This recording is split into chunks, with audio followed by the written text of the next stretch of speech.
Social media کی ایک تحریر میں کچھ اس طرح لکھا تھا: ڈاکٹر کی آنکھوں میں آنسو آ گئے جب ایک بوڑھے باپ نے کہا کہ ڈاکٹر صاحب دوا سستی کر دیں، بیٹے سے پیسے مانگنے میں شرم آتی ہے۔ امیر اہل سنت، اس ایموشنل تحریر کے بارے میں آپ کیا کہیں گے؟ بس یہ عکاسی ہے معاشرے کی کہ بیٹا جو ہے وہ بعض اوقات باپ کے علاج میں توجہ نہیں دیتا، خرچہ کرنے کے لیے تیار نہیں ہوتا۔ باپ مانگے تو بول دے گا میرے چھوٹے چھوٹے بچے ہیں، مشکل سے پورا ہوتا ہے، میں آپ کو کہاں سے دوں۔ اس طرح کے واقعات معاشرے میں ہوتے ہوں گے، تو اس کی عکاسی کرتے ہیں کہ وہ ڈاکٹر تم ہی اب دوا سستی کر دو، بیٹے سے پیسے کہاں مانگوں گا میں، ہمت نہیں ہو رہی، شرم آ رہی ہے۔ ایسا ہونا نہیں چاہیے۔ ویسے باپ نے ماں باپ نے تو بڑا کیا، پالا پوسا، بڑھایا آپ کو، پڑھایا لکھایا، اور جو کچھ آپ کے پاس ہے، صحیح بات ہے کہ آپ کے ماں باپ کے مرہون منت ہے، ماں باپ کی کوششوں سے، ماں باپ کی دعاؤں سے۔ تو اس لیے ماں باپ کے لیے اپنی جیب کو کبھی بھی بند نہ کریں، نہ بند کریں نہ تنگ کریں، جو چاہیں جو مانگیں وہ دے دینا، اسی میں سعادت ہے۔ ان کی خوب خدمت کی جائے، ان پر خوب خرچے کیے جائیں۔ صلو علی الحبیب صلی اللہ علی محمد۔ اسلام کا ایک بہت ہی اہم رکن ہے روزہ۔ روزہ بہت ہی پرانی عبادت ہے۔ روزے کی شروعات حضرت آدم علیہ السلام سے رمضان شریف کے روزے 10 شعبان 2 ہجری میں فرض ہوئے۔ روزہ ایک مشکل عبادت ضرور ہے، لیکن پھر اس کا ثواب بھی بہت زیادہ ہے۔ حدیث بعد میں روزے کو عبادت کا دروازہ کہا گیا ہے، اور ہاں، روزے دار کا تو سونا بھی عبادت ہے۔ سبحان اللہ، سوتے ہوئے بھی نیکیوں کا کاؤنٹر چل رہا ہے۔ جنت کے 8 دروازوں میں سے ایک دروازے کا نام ریان ہے۔ یہ دروازہ اللہ پاک نے خاص روزہ داروں کے لیے بنایا ہے۔ روزے کے بارے میں چند باتیں تو ہمیں معلوم ہو گئی، لیکن پیارے امیر اہل سنت، ہمیں یہ بتائیے کہ روزہ رکھنے سے صحت پر کیا اچھا اثر پڑتا ہے؟ ماشاءاللہ، صحت پر کیا اچھا اثر پڑتا ہے۔ حدیث پاک میں صومو تصحوا، روزہ رکھو صحت یاب ہو جاؤ گے۔ تو روزے سے صحت اچھی ہوتی ہے، پیٹ کو سکون ملتا ہے دن میں کھانے سے، اس طرح معدہ درست ہوتا ہے۔ ہر وقت کھاتے رہنے سے بھی ظاہر معدہ تھک جاتا ہے، اور طبیعت میں گرانی، وزن اور بعض اوقات بیماریاں بھی پیدا ہوتی ہیں۔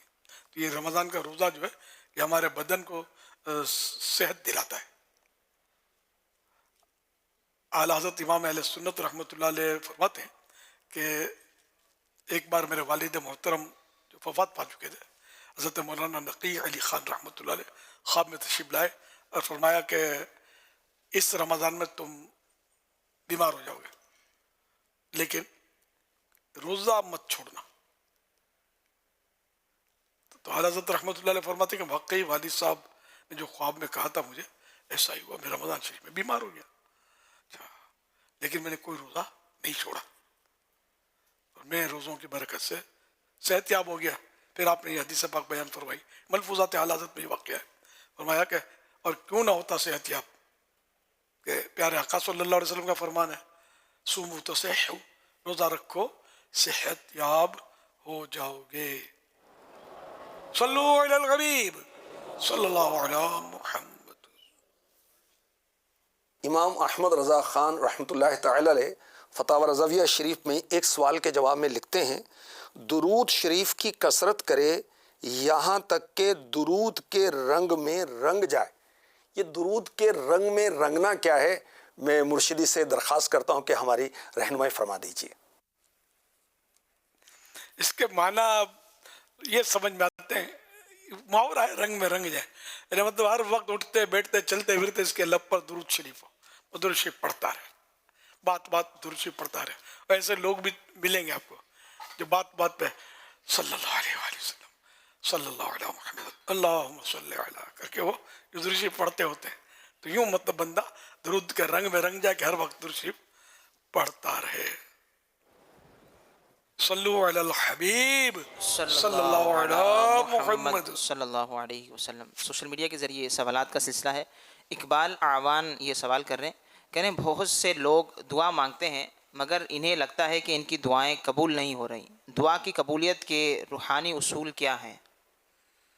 روحانی اصول کیا بات ہے، روحانی اصول تو یہ کہ دعا مانگتا رہے، قبولیت کی طرف دیکھے بھی نہیں۔ سبحان اللہ۔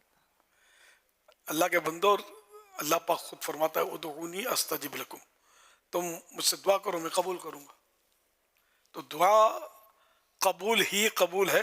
ہم یہ سمجھتے ہیں، اس کو دعا کو قبول سمجھتے ہیں کہ جو مانگا وہ ہم کو مل گیا. یا اللہ میرا بھائی جو بیمار ہے وہ صحت یاب ہو جائے، تو بھائی تپتے ہوئے بخار میں اٹھ کھڑا ہوگا، میرا بخار اب تو نہیں ہے، بخار صحیح ہو گیا، دعا قبول ہو گئی. چلو اگر دعا مانگی ہے تو یہ بھی قبول ہو گئی ہے، تو قبولیت ہی بھی. لیکن دوسری بھی صورت ہے نا قبولیت کی. دعا کے مانگنے سے آنے والی مصیبت ٹل جاتی ہے، اس کا بندے کو پتہ نہیں چلتا. اس کی کئی مثالیں ہو سکتی ہیں کہ آپ فلاں مکان میں جانے والے تھے اور وہاں آپ دعا مانگ کر گئے، تو وہاں سے آپ نکل آئے، آپ کو پتہ نہیں چلا کہ آپ کے لیے اس دعا کی برکت سے کیا ہوا ہے. اصل وہاں اس مکان میں دیوار گرنے والی تھی، تو آپ نے دعا مانگی تھی، دعا جو بھی مانگی تھی اس کی برکت سے دیوار گری نہیں آپ پر، اور آپ صحیح سلامت باہر نکلنے میں کامیاب ہو گئے. ایک میں نے سمجھ میں جو آئی مثال وہ عرض کی. تو آنے والی مصیبت دور ہوتی ہے اس سے، دعا سے. تیسرا یہ کہ جو دعائیں دنیا میں قبول نہیں ہوتی، جن کو ہم کہتے ہیں قبولیت، آخرت میں ان کے لیے ثواب کا ذخیرہ ہوتا ہے.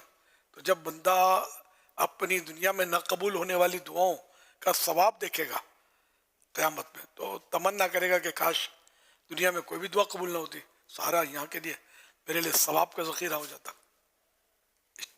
ثواب میرے لیے اتنا جمع ہو جاتا، ان دعاؤں کا اسٹور ہو جاتی، دعا ثواب اسٹور ہو جاتا. تو یوں مطلب ہے کہ ہر صورت میں دعا یوں سمجھو کہ قبول ہے. دعا مانگنے سے ہم لوگ بہت سستی کرتے ہیں، تو دعا مانگتے رہنا چاہیے. صلو علی الحبیب صلی اللہ علی محمد. میرا نام طاہر ہے، میں ٹیلر کا کام کرتا ہوں. ہمارے پاس کسٹمر آتا ہے، وہ کہتا ہے کہ ایک سوٹ کتنے دن میں آپ دیں گے. ہم اس کو 2 دن کا ٹائم دیتے ہیں. اگر وہ 2 دن میں ہم نہیں بنا سکتے تو یہ کیا وعدہ خلافی ہے اور اس کا کوئی ازالہ یا گناہ ہے یا کیا چیز ہے؟ اگر اس کو 2 دن کا کہتے وقت آپ کے ذہن میں یہ بات تھی کہ 2 دن میں بنے گا تو نہیں ہے، اب میں زیادہ دن بولوں گا تو کہاں کہ بھاگ جائے گا، تو اس کو مطلب پھانسنے کے لیے 2 دن کہہ دیے، جبکہ پتہ ہے کہ 2 دن میں نے دینا تو ہے نہیں، تو پھر تو یہ وعدہ خلافی ہے. وعدہ خلافی ہوتی یہی ہے کہ وعدہ کرتے وقت کے ذہن میں ہو کہ میں نے یہ پورا نہیں کرنا ہے، تو گناہ گار. اور اگر یہ ارادہ نہیں ہے اس کا، اور اس کو جو لگتا ہے میں 2 دن میں دے ہی دوں گا، اس کی اپنی مطلب نے سوچ یہ ہے کہ میں دے دوں گا، اور اب وعدہ کیا اب وہ نہیں دے پایا، تو یہ وعدہ خلافی نہیں ہے، اس میں گناہ نہیں ہوگا. مگر یہ کہ پوری کوشش تو کرنی ہے کہ دینا ہے، ورنہ لوگ بزدل ہوتے ہیں، برا بھلا بولتے ہیں. عام طور پر کاریگروں کی تو بدنامیاں بھی ہیں اس میں، یہ کاریگر یا یہ جو چیزیں دیتے ہیں، یہ اسکوٹر یہ جو بھی بناتے ہیں میکینک ہے، وہ یہ سچ نہیں بولتے، یہ وعدے دیتے ہیں، وہ ٹرخاتے رہتے ہیں. یہ جنرل ذہن یہ ہے، تو اس لیے ایسا ہونا نہیں چاہیے. 2 دن نہیں، آپ 4 دن بول دیں، جو آپ جس میں آپ دے سکتے ہیں وہ ٹائم دیں، اور سیریس اس کو لیں کہ میں نے یہ جو بھی کہا اس کو پورا کرنا ہے. اس میں فائدے زیادہ ہوں گے آپ کو، گاہک آپ کا مضبوط ہو جائے گا، اعتماد آپ پر بحال ہو جائے گا کہ یار یہ آدمی صحیح ہے، یہ جو ٹائم دیتا ہے اس پہ دے دیتا ہے. اگر اس کے بعد گنجائش نہیں ہوتی، کام زیادہ ہوتا ہے تو منع کر دیتا ہے کہ ابھی میں جلدی آپ کو دے نہیں سکوں گا، میں 2 دن 3 دن 4 دن بول تو دوں گا، آپ سمجھے میرے پنجرے میں بند تو ہو جائیں گے، پھر میرے پیچھے چکر لگاتے رہیں گے. لیکن میں یہ نہیں کرتا، میں اگر آپ کو منظور ہے تو 2 مہینے کے بعد دے سکتا ہوں.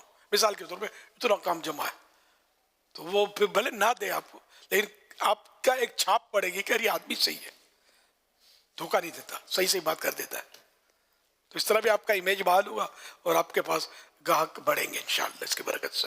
اور اس میں خاص طور پر جو فرنیچر والے ہیں نا، اور وہ فرنیچر والا جسے شادی کے فرنیچر کا آرڈر دیا گیا، اور وہ عموماً ہوتا ہی یہی ہے کہ بالکل and time per he furniture کا واپسی کرنے کا ہوتا ہے، اور وہ بولا آپ فکر فکر رہو آپ کو فرنیچر مل جائے گا. یعنی یہ واقعات ہیں کہ جس کی شادی ہے وہ دولہا بھی 1 یا 2 دن پہلے فرنیچر والے کے پاس ہی بیٹھا ہوا ہے کہ بھیا میری مطلب کہ 2 دن کے بعد میرا نکاح ہے، رخصتی بھی اسی دن ہے، میرا فرنیچر تو دے دے. وہ فرنیچر والے کے پاس بیٹھا ہوا ہے، وہ کبھی پردے والا نہیں ہے، کبھی یعنی ان کو پتہ ہوتا ہے زیادہ تر. ہاں بجلی کے بعض اوقات مسائل کی وجہ سے بھی سم ٹائم یہ ہوتا ہے کہ چیزیں لیٹ ہو جائیں، لیکن یہ سب جو آرڈر لیتے ہیں ان کو پتہ ہوتا ہے کہ یہ ساری چیزیں ہمارے ساتھ لگی ہوئی ہیں. مستری بھی چھٹی پہ چلے جاتے ہیں اور لائٹ کا پرابلم ہو جاتا ہے. لیکن آپ نے جب گفتگو فرمائی نا حضور کہ یہ آرڈر لینے کے لیے کہ یار آرڈر مل جائے، بیانہ مل جائے تو پیسے مل جائیں تو ہو جائے گا کام.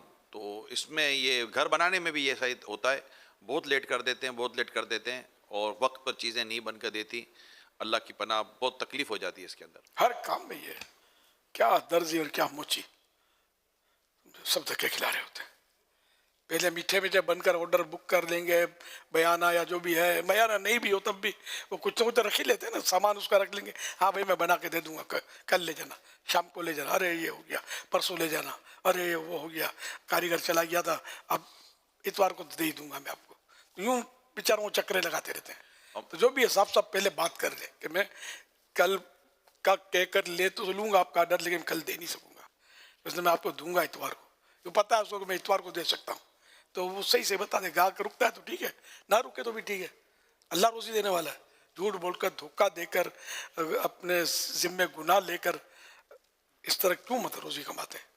جھوٹ بولنا، غلط بیانی کرنا، اور پتہ نہیں صحیح بھی ہے کیا ہے. میرے عزیز ہیں جنہوں نے گھر بنایا تھا وہ مجھے بتا رہے تھے یار اتنے رشتہ دار انتقال کر جاتے ہیں یار. ہر تھوڑے دن کے بعد ایک نیا رشتہ دار انتقال کر جاتا ہے، وہ 3-4 دن کے لیے چلا جاتا ہے، پھر آتا ہے، پھر کوئی انتقال کر جاتا ہے، پھر 3-4 دن.